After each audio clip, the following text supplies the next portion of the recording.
बिस्मिल्लाहिर रहमानिर रहीम नहमदुहु व नुसल्ली अला रसूलिहिल करीम अम्मा बाद। मुहतरम हाजिरीन, मुस्लिम যুব সমাজ সিলেট কর্তৃক আয়োজিত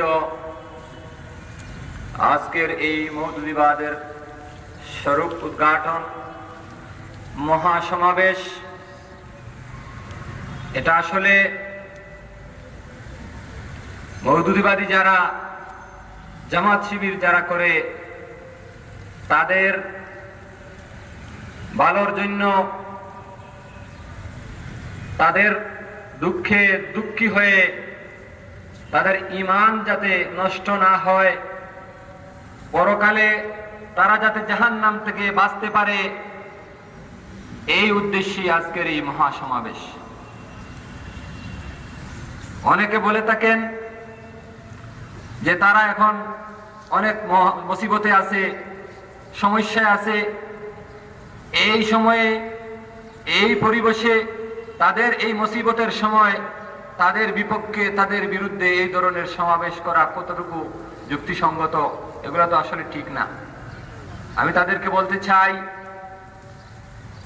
যে মওদুদিবাদীরা তারা বিভিন্ন ধরনের অপকর্মের কারণে দেশের বিরুদ্ধে, রাষ্ট্রের বিরুদ্ধে, স্বাধীনতার বিরুদ্ধে অবস্থান নেওয়ার কারণে সরকারের পক্ষ থেকে, রাষ্ট্রের পক্ষ থেকে তাদের উপরে যে মুসিবত এসেছে, যে সমস্যা এসেছে, এর কারণে যদি তারা দুনিয়ায় ফাঁসি কাষ্টে ঝুলে, দুনিয়ায় কারাবরণ করে, আর এরপরে তারা মারা যায়, আর এমন অবস্থায় মারা যায় যে তাদের ঈমান নেই, তারা নবীদেরকে গুনাহগার মনে করে, কোরআনকে বিকৃত মনে করে, সাহাবায়ে কেরামের ব্যাপারে তাদের বদ্দিনী আকীদা থাকে, আর এই অবস্থায় তারা মারা যায়, তো কি তারা পরকালে জান্নাতে যেতে পারবে? আপনারা কি বলেন?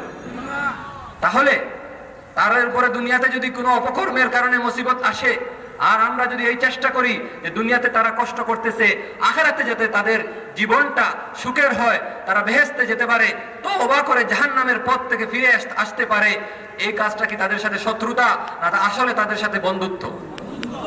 তাহলে যারা বলে এই সময়ে, এই বর্তমান পরিস্থিতিতে জামাত শিবিরের বিপক্ষে এই সমস্ত সমাবেশ করা আসলে ঠিক না, এখন তো তারা মজলুম। আসলে ওরাই তাদের সাথে শত্রুতা করতেছে।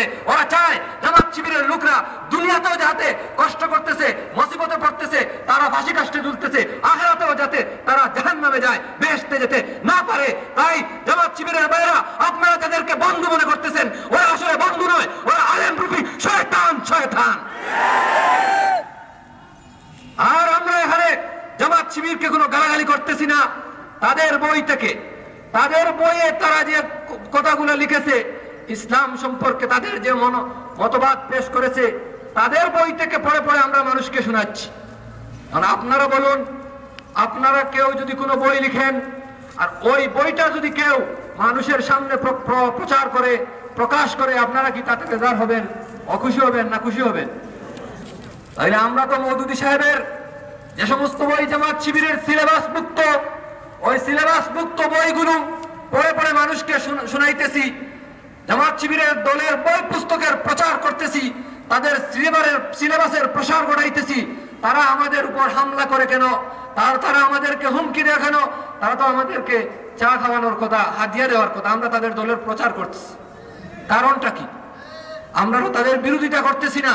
যারা বলে আমরা জামাত শিবিরের বিরোধিতা করতেছি, আসলে ওরা জামাত শিবির যেরকম মনে করে, ওদের বইগুলো মানুষের সামনে যদি প্রচার হয়ে যায়, যে বই সমস্ত বইয়ের মধ্যে নবীর বিরুদ্ধে, কোরআনের বিরুদ্ধে, হাদিসের বিরুদ্ধে, সাহাবায়ে কেরামের বিরুদ্ধে লেখা, তাহলে মানুষ আমাদেরকে মুসলমান মনে করবে না।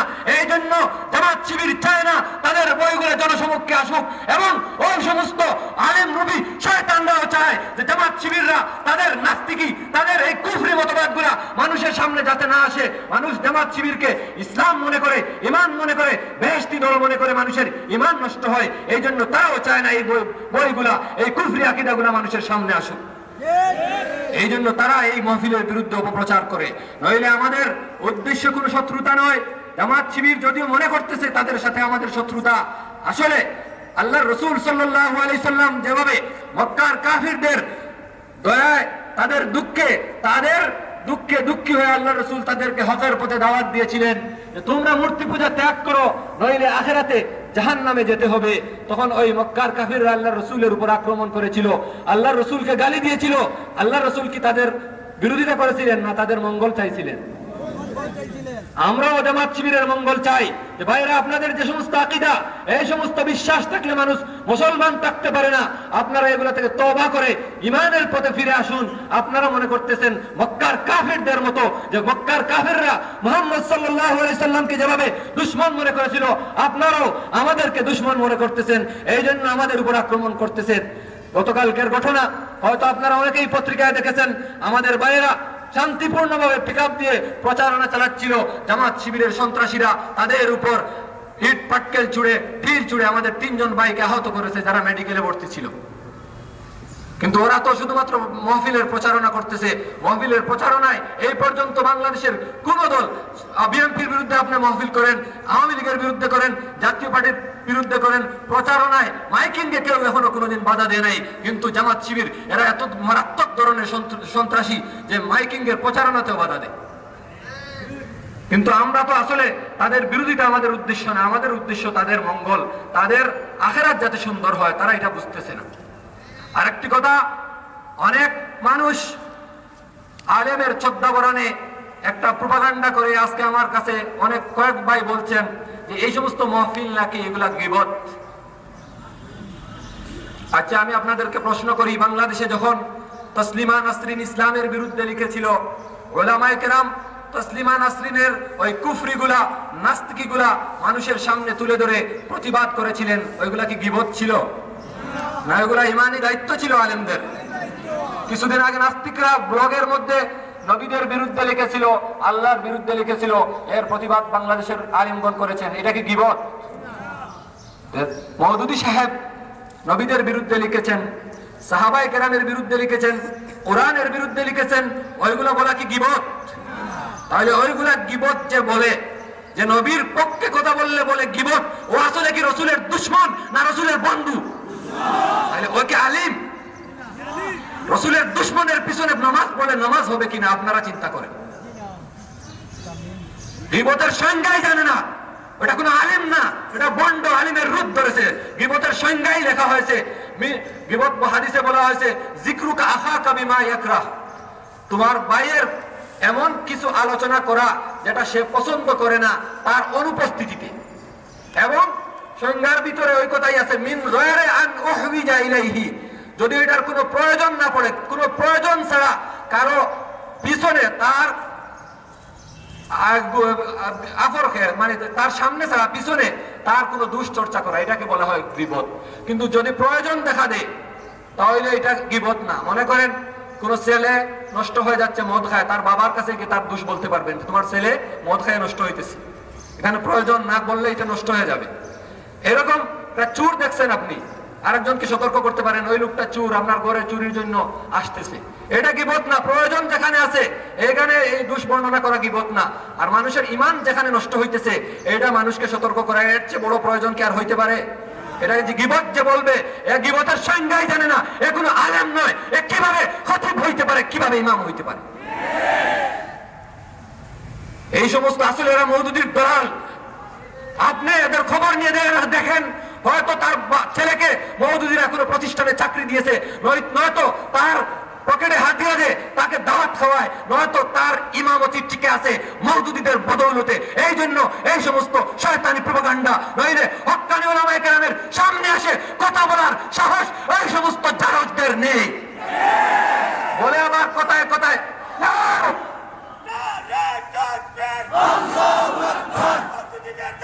কোথায় কোথায় মদনী রহমতুল্লাহ আলাইহির নাম বিক্রি করে বলে মদনী রহমতুল্লাহ আলাইহির উত্তরসূরি, দেওবন্দের উত্তরসূরি।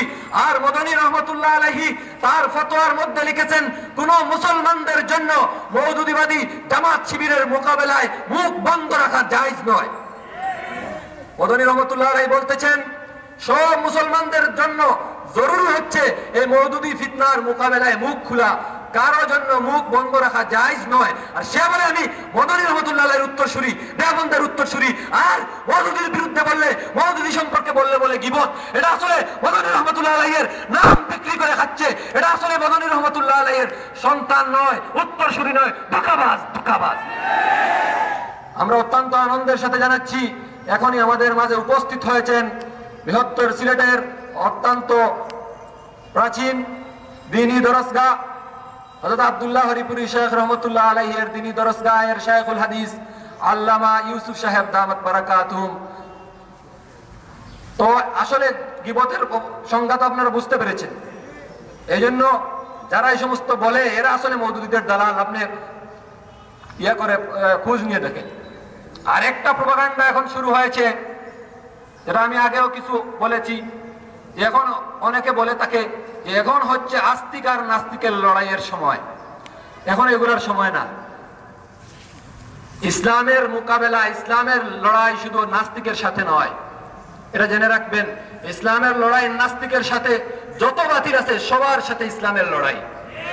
তাহলে নাস্তিক, নাস্তিক আর আস্তিক, আস্তিক কাকে বলে? যে আল্লাহ বিশ্বাস করে, আল্লাহর অস্তিত্বে যে বিশ্বাসী সেই আস্তিক। আর যে আল্লাহর অস্তিত্বকে বিশ্বাস করে না, ধর্মকে বিশ্বাস করে না, সে হচ্ছে নাস্তিক। আচ্ছা আপনারা বলেন, শয়তান আস্তিক না নাস্তিক? শয়তান কি আল্লাহর অস্তিত্বে বিশ্বাস করে না? তো আল্লাহর কাছে চাইয়া কিয়ামত পর্যন্ত সময় নিয়ে আসছে যে আল্লাহ আমাকে কিয়ামত পর্যন্ত হায়াত দাও। তাইলে তো শয়তানও আস্তিক। যারা বলে আস্তিক আর নাস্তিকের লড়াই, এই আস্তিকের দলে তো শয়তানও আছে। আবু জাহাল, আবু জাহাল আস্তিক না নাস্তিক? আস্তিক। আবু জাহালও আল্লাহর ইবাদত করতো, শরীক করতো, আল্লাহর বিশ্বাস করতো। ফিরআউনও আস্তিক। তাহলে যারা বলে শুধু আস্তিক আর নাস্তিকের লড়াই, এদের দলে শয়তানও আছে, ফিরআউনও আছে, আবু জাহেলও আছে। তাহলে শয়তান, আবু জাহেল, ফিরআউনের চেয়ে ইসলামের বড় শত্রু পৃথিবীর ইতিহাসে কি আর আছে?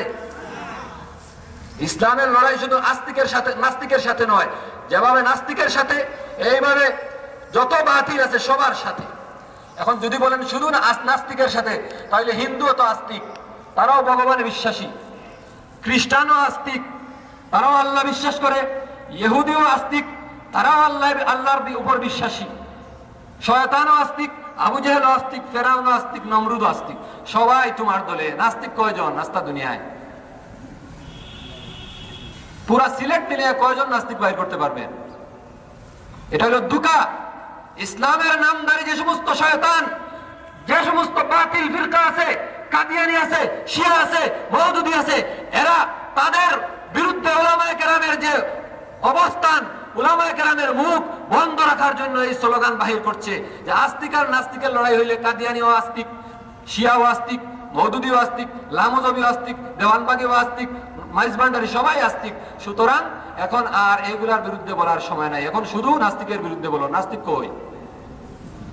এটা একটা চক্রান্ত, মওদুদীদের চক্রান্ত। আর মওদুদীদের দালাল যারা, যাদেরকে মওদুদীরা পয়সা দিয়ে কিনে নিয়েছে, অথবা রাজনৈতিক স্বার্থে যারা মওদুদীদের পিছনে পিছনে চলে, এই স্লোগান বাহির করেছে। এটা ইসলামের কোন স্লোগান নয়। এইরকম কোন স্লোগান ইসলামে নাই।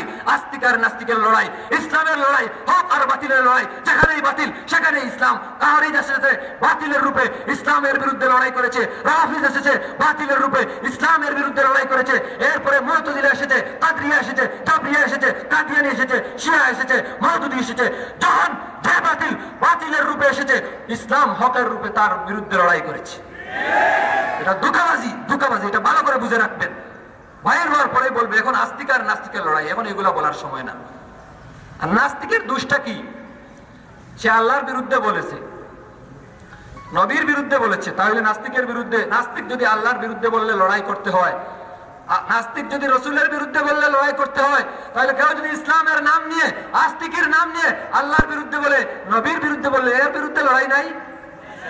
মওদুদী আল্লাহ তাআলাকে জালিম বলেছে। মওদুদী তার তাফসীরাত আছে এখানে।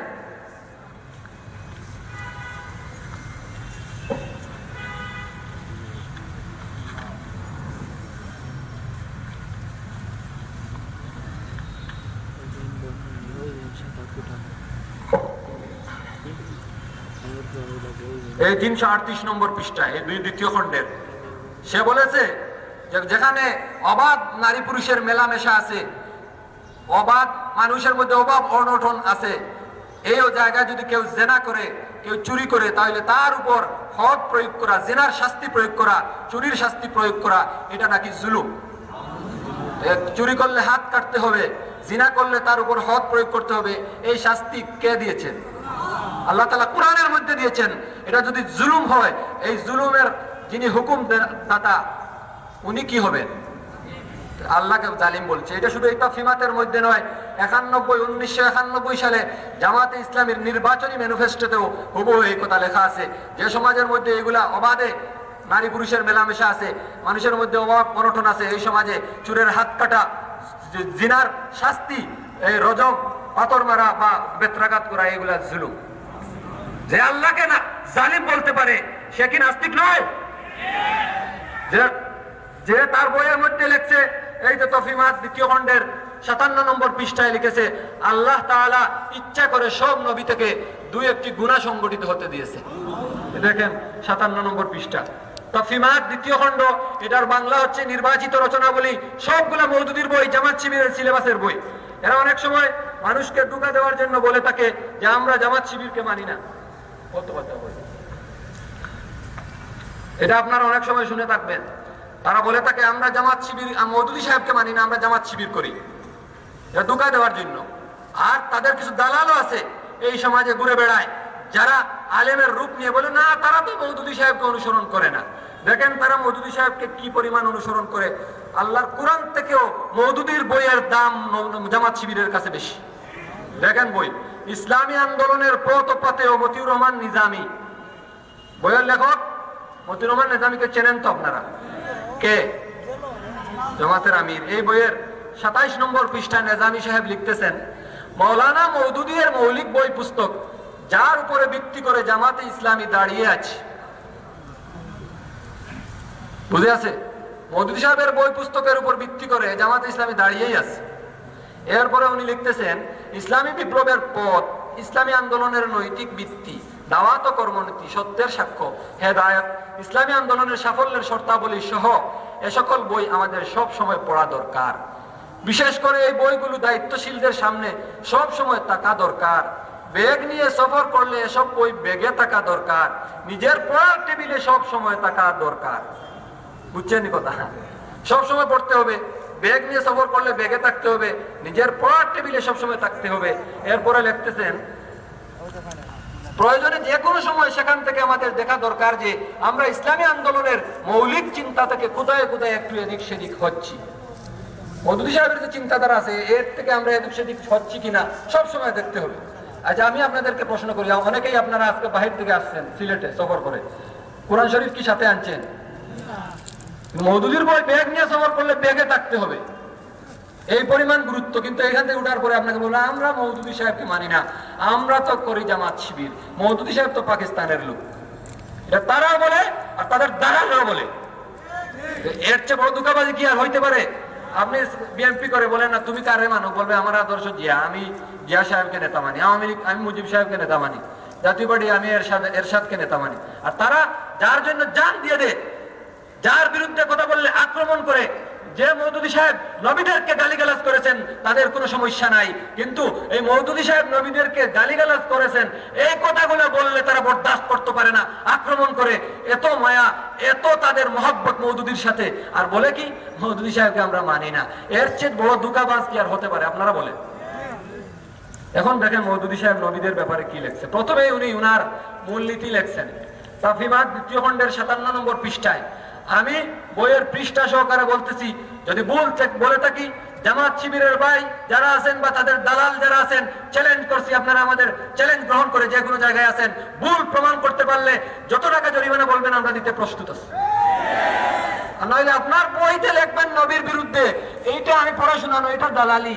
এর চেয়ে পাগলের প্রলাপ আর কি হতে পারে? মানুষ এসব শয়তানি ধোঁকাবাজি মানুষ বুঝে গেছে, এগুলার সময় আর এখন নাই। রাস্তাঘাটে এগুলা বলে আর এখন বেড়াবেন না যে এগুলা দালালি, এগুলা দালালি, এগুলার সময় শেষ হয়ে গেছে।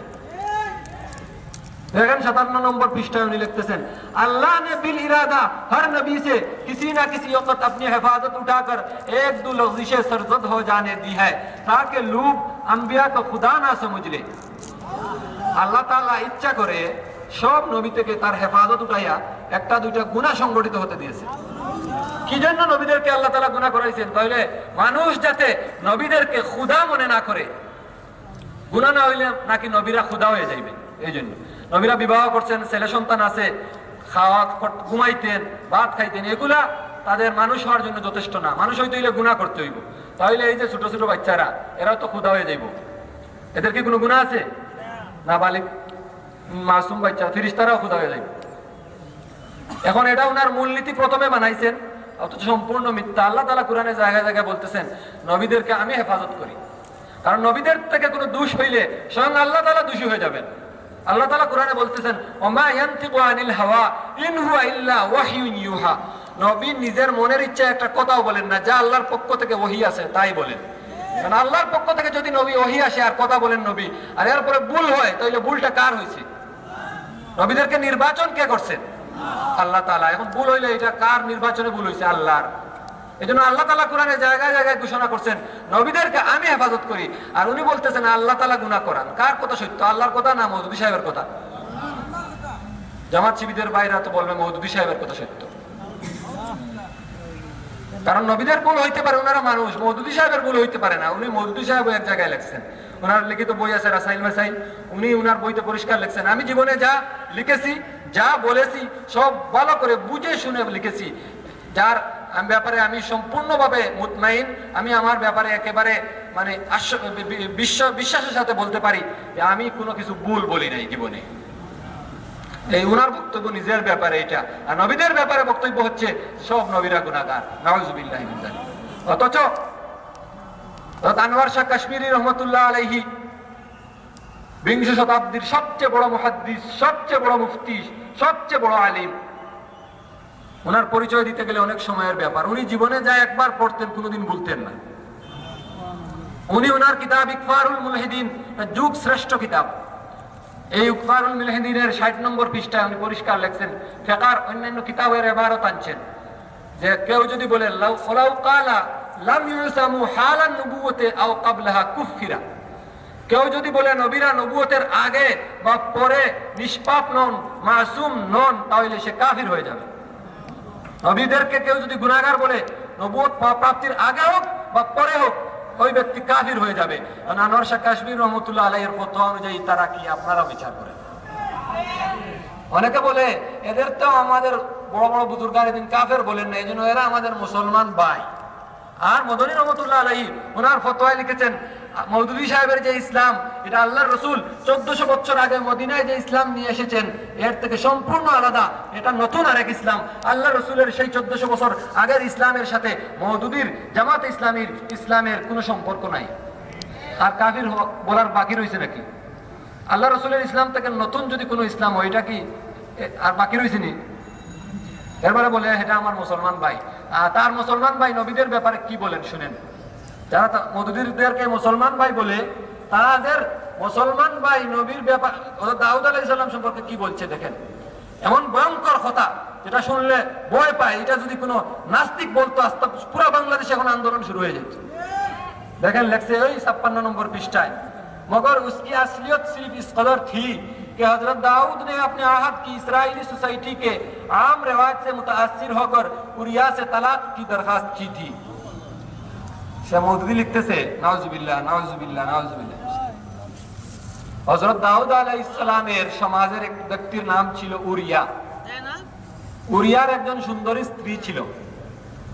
ওই উরিয়ার সুন্দরী স্ত্রীর রূপ লাবণ্যে আসক্ত হয়ে, তার প্রেমে পাগল হয়ে দাউদ আলাইহিস সালাম উরিয়াকে বলেছিলেন যে তুমি তোমার স্ত্রীকে তালাক দিয়ে দাও, তাহলে দাউদ আলাইহিস সালাম ওই উরিয়ার স্ত্রীকে বিবাহ করবে।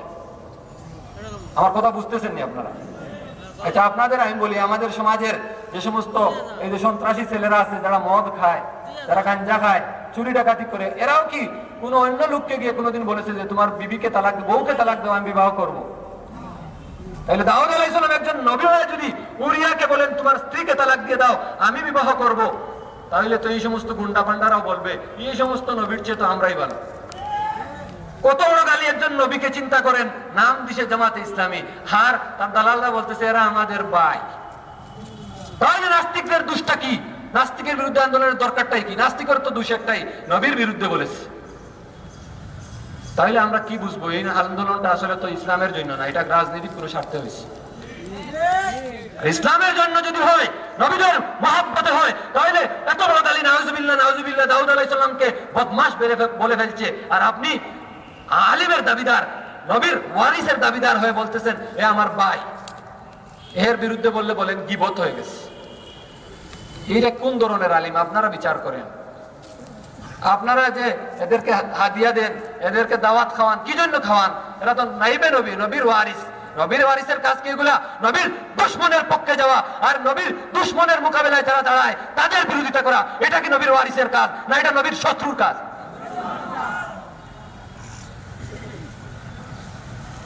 এরপরে দেখেন নবীদের ব্যাপারে যেগুলা মওদুদী সাহেব লিখেছেন, শুধু নবীদের ব্যাপারে এগুলো বললে অনেক সময় লাগবে। অর্থাৎ ইউসুফ আলাইহিস সালামকে নাউজুবিল্লাহ নাউজুবিল্লাহ এই বইয়ে উনি হিটলারের সাথে তুলনা করছেন। এই রাসাইল মাসাইল প্রথম খণ্ডে হযরত মুসা আলাইহিস সালামের ব্যাপারে বলছেন নবুয়ত প্রাপ্তির আগে উনি বড় একটা কবিরা গুনাহ করছেন।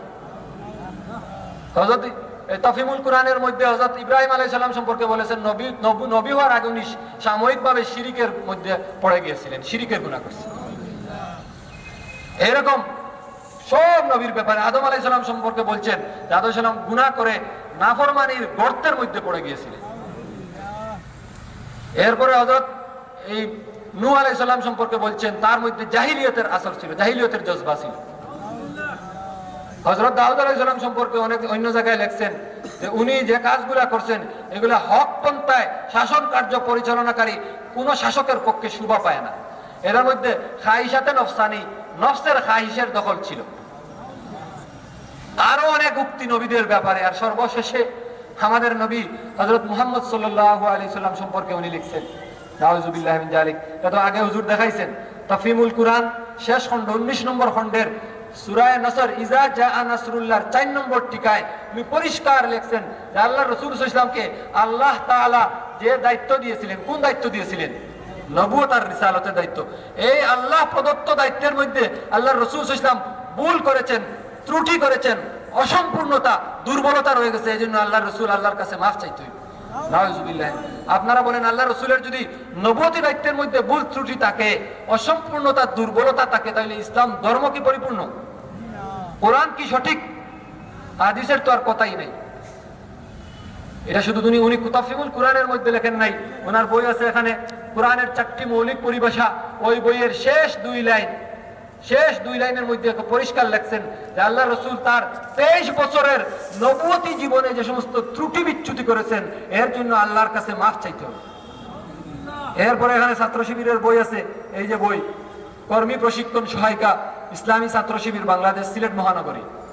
এই বইয়ের 10 নম্বর পৃষ্ঠায় ওই সূরা নসর ইজা জা নাসরুল্লাহর অর্থের মধ্যে আর আরেকটা বই হচ্ছে সিলেট মহানগর, সিলেট উত্তর জেলা উত্তর পশ্চিম থেকে ছাপা হয়েছে কর্মী মান উন্নয়ন সহায়িকা ইসলামী ছাত্র শিবির। এটার 34 নম্বর পৃষ্ঠায় হুবহু এই কথা লেখা আছে যে আল্লাহর রাসূল সাল্লাল্লাহু আলাইহি ওয়াসাল্লাম গুনাহ করেছেন, এই জন্য আল্লাহর কাছে মাফ চাইতে হবে। এই জন্য আমি এবার একটা পড়ে শুনে এই দেখেন 10 নম্বর পৃষ্ঠা। অতঃপর তুমি তোমার মালিকের প্রশংসা করো এবং তার কাছেই ক্ষমা প্রার্থনা করো। এই হচ্ছে আয়াতের অর্থ। আর ব্র্যাকেটের ভিতরে ওনারা লিখছেন তার কাছেই গুনাহ খাতার জন্য ক্ষমা প্রার্থনা করো। আপনারা ইচ্ছা হলে দেখে যেতে পারেন ভাই, যারা নবীকে নবুয়তের দায়িত্বে ভুল ত্রুটি করেছেন বলে, যারা নবীকে গুনাহগার বলে আর ইসলামের স্লোগান দিয়ে বেড়ায়, এরা কি আসলে নবীর পক্ষের, নবীর দুশমন না নবীর পক্ষের? আপনারাই বলেন। এবং কেউ যদি এদের পক্ষ অবলম্বন করে, এদের পক্ষে কথা বলে, তাহলে সে কি আল্লাহ রসুলের দুশমনের পক্ষের না আল্লাহ রসুলের পক্ষের? আল্লাহ রসুলকে কেউ যদি গালি দেয়, এই কথাগুলো বলা, তাদের বই লিখে মানুষকে দেখানো, এটা কি কোনো অপরাধ? এটা কি গীবত? আর এটা যদি কেউ গীবত বলে, অপরাধ বলে, তাহলে তার অপরাধ, তার গীবত নিয়ে সে বসে থাকুক। তোমার সমালোচনা, তোমার গালি থেকে আল্লাহর রসুলের ইজ্জতের দাম কম নয়। তোমার গালি আল্লাহ রসুলের ইজ্জতের চাইতে দামি নয়। যে তোমার গালি থেকে বাঁচার জন্য আল্লাহ রসুলের ইজ্জতকে জলাঞ্জলি দিয়ে দেবো, আল্লাহ রসুলের সাহাবায়ে কেরামের ইজ্জতকে জলাঞ্জলি দিয়ে দেবো তোমার মুখের প্রপাগান্ডা থেকে বাঁচার জন্য, এটা কখনো কল্পনা করো না। গালি তো কি আক্রমণ করতে পারো, জানো যেতে পারে, কিন্তু আল্লাহ রসুলের পক্ষে কথা বলা কখনো কখনো বন্ধ হবে না ইনশাআল্লাহ। ইনশাআল্লাহ গতকাল যখন আমাদের ভাইদের উপর আক্রমণ হয়েছিল, আমাদের অনেক সাথী আফসোস করেছে, আয় আল্লাহ এই আক্রমণটা যদি আমার উপরে হতো, আমি আল্লাহ রসুলের সামনে কিয়ামতের দিন বলতে পারতাম, আল্লাহ রসুল আপনার ইজ্জত রক্ষার জন্য আমার শরীরের রক্ত দিয়েছি, আপনি আজকে আমাকে শাহাদাত করে বেহেশতে নিয়ে যান, এই মুখ নিয়ে হাজির হইতে পারতাম। আমরা আমাদের জন্য সৌভাগ্য মনে করি। তোমরা যা গালিগালাজ করতেছো, প্রপাগান্ডা করতেছো, আক্রমণ করতেছো, এগুলো আমরা আমাদের জন্য গনিমত মনে করি, গনিমত মনে করি। এগুলো যত করবে আন্দোলন কাজ আরো বাড়তে থাকবে ইনশাআল্লাহ। এরপরে দেখেন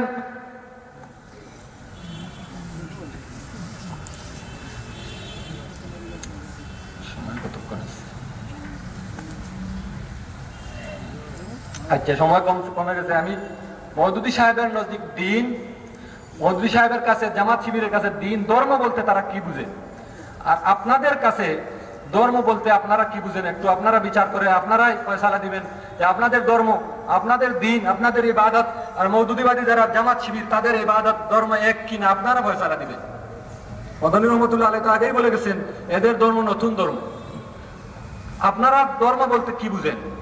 ঈমান, নামাজ, রোজা, হজ, যাকাত, ওইগুলো না অন্য কিছু?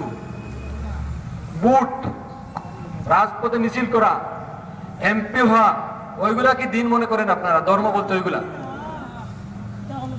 মুসলমানের কাছে দিন হচ্ছে ঈমান, আমল আর কি ইহসান। এই তিনটাকে হাদিসে জিবরিলের মধ্যে আল্লাহ রাসূল সাল্লাল্লাহু আলাইহি ওয়াসাল্লাম দিন বলেছেন। ঈমান আর ইসলাম মানে আমল, আর ইহসান মানে আমাদের ভাষায় সহজে যেটা পীর মুরিদি আমরা বলি তাসাউফ, আত্মশুদ্ধি, এগুলা। কিন্তু মওদুদী সাহেব লিখতেছেন, এই বইটা হচ্ছে খুতবাত, জামাত শিবিরের প্রতিষ্ঠাতা মওদুদীর লেখা, এর 320 নম্বর পৃষ্ঠায় মওদুদী লিখতেছেন দিন দরাসল হুকুমত কা নাম হ্যায়।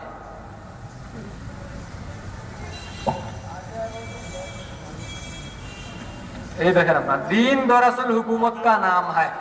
দিন, ধর্ম হচ্ছে রাষ্ট্র ব্যবস্থার নাম। আপনাদের দিন হচ্ছে কি? ঈমান, ইসলাম, ইবাদত, এগুলো। আর ওনার দিন কি? মওদুদীবাদী জামাত শিবিরের দিন রাষ্ট্র ব্যবস্থার নাম। কিয়ামতের কবরে যখন প্রশ্ন হবে আমার দিন উকা, আপনারা কি বলবেন? দিনিয়াল ইসলাম। তারা কি বলবে? দিনিয়াল বাংলাদেশ। তাদের ধর্ম হচ্ছে বাংলাদেশ। আপনাদের ধর্ম আর তাদের ধর্ম কি সমান? আপনারা নামাজ, রোজা, হজ, যাকাত এগুলাকে কি মনে করেন? ইবাদত। দেখেন জামাত শিবিরের ভাইরা কি মনে করে। এটা বই নামাজ রোজার হকিকত, সাইয়্যিদ আবুল আলা মওদুদী, এটা জামাত শিবিরের সিলেবাসের বই। এটা একবারে পড়তেই হয়, প্রাথমিক বই। এই বইয়ের 9 নম্বর পৃষ্ঠায় মওদুদী লিখতেছেন, আপনারা শুনেন, আপনি হয়তো মনে করেন হাত পেতে কিবলামুখী হয়ে দাঁড়ানো, হাঁটুর উপর হাত রেখে মাথা নত করা, মাটিতে মাথা রেখে সিজদা করা এবং কয়েকটি নির্দিষ্ট শব্দ উচ্চারণ করা, শুধু এই কয়েকটি কাজই প্রকৃত ইবাদত। উনি নামাজ বলতে ওনার লজ্জা হচ্ছে। উনি বলতেছেন আপনি মনে করেন হাত পেতে কিবলামুখী হয়ে দাঁড়ানো, নামাজে দাঁড়ান না আপনারা হাত পেতে কিবলামুখী হয়ে? হাঁটুর উপর হাত রেখে মাথা নত করা, রুকু বলতেছেন না, উনি একটু টাট্টার স্বরে বলতেছেন। মাটিতে মাথা রেখে সিজদা করা আর নির্দিষ্ট কয়েকটি শব্দ উচ্চারণ করা। এই যে কেরাত পড়েন, তসবিহ পড়েন, এগুলা উনি কেরাত তসবিহ বলতে রাজি না। উনি বলতেন নির্দিষ্ট কয়েকটা শব্দ উচ্চারণ করা, এগুলারে আপনারা প্রকৃত ইবাদত মনে করেন। আপনারা কি এগুলার ইবাদত মনে করেন কিনা? সব মুসলমান মনে করে কিনা? এরপরে উনি লিখতেছেন, হয়তো আপনি মনে করেন রমজানের প্রথম দিন হতে শাওয়ালের চাঁদ ওঠা পর্যন্ত প্রত্যেক দিন সকাল থেকে সন্ধ্যা পর্যন্ত পানাহার বন্ধ রাখার নাম ইবাদত। রোজা বলতে উনি ওনার লজ্জা লাগে। উনি ঠাট্টা করে বলতেছেন আপনি হয়তো মনে করেন রমজানের প্রথম দিন হতে শাওয়ালের চাঁদ ওঠা পর্যন্ত, মানে পুরা রমজান সকাল থেকে বিকাল পর্যন্ত আপনারা যে নিয়ত করে আর খানা পিনা থেকে বন্ধ থাকেন, এটা তো আপনারা রোজা বলেন না, ইবাদত। উনি বলতেছেন সকাল থেকে বিকাল পর্যন্ত উপাস অনাহার থাকাকে আপনারা ইবাদত মনে করেন। আপনারা কি রোজার ইবাদত মনে করেন কিনা? এরপরে আরো শুনেন, আপনি হয়তো এটাও মনে করেন যে কুরআন শরীফের কয়েক রুকু পাঠ করার নাম ইবাদত। বুঝছেন নি কথা? আপনি বুঝে থাকেন কি কুরআন শরীফের কয়েক রুকু পাঠ করার নাম ইবাদত। আপনারা কি মনে করেন? কুরআন শরীফের এক হরফ এটা আপনাদের বিশ্বাস কি বিশ্বাস নেই? এক হরফ পড়লে দোষ নাকি? কে বলেছেন? আকায়ে নামদার হযরত মুহাম্মদ সাল্লাল্লাহু আলাইহি ওয়াসাল্লাম হাদিসের মধ্যে বলেছেন, কোরআনের একটা হরফ যদি কেউ